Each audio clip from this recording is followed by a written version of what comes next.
yağış tek, birden məni haqladın. Hayatıma güneş tek, birden dolup parladın. Sensiz hayat bilesen, acı kamandır dinen. Dert çekmeyi deyesen, senden öğrendi sinem.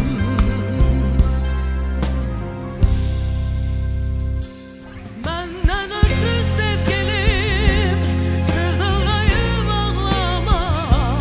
Çaya dönüp çağlama, derlesinden dağlama. Benden ötürü ağlama, koy ağlasın yağışlar. Yaddan çıkmaz bakışlar, ömrüme nur bağışlar.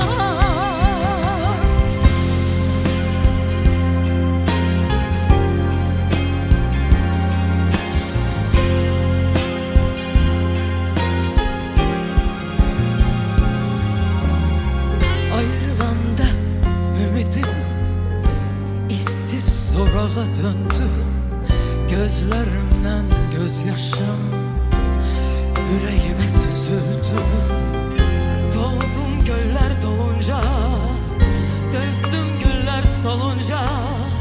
Baktım senin dalınca, giden yollar boyunca.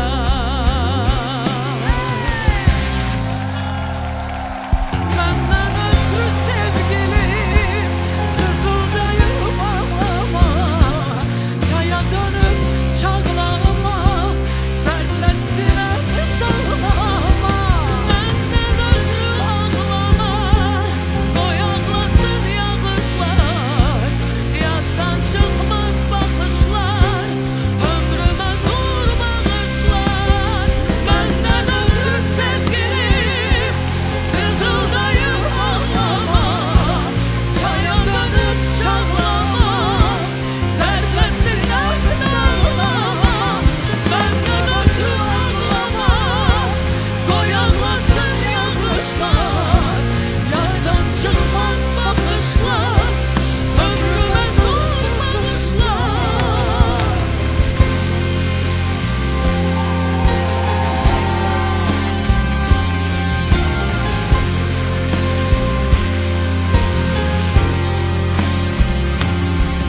Ağlama, benden ötürü ağlama. Ağlama, koy ağlasın yağışlar. Ağlama, benden ötürü ağlama. Ağlama, dertle sinem dağlama.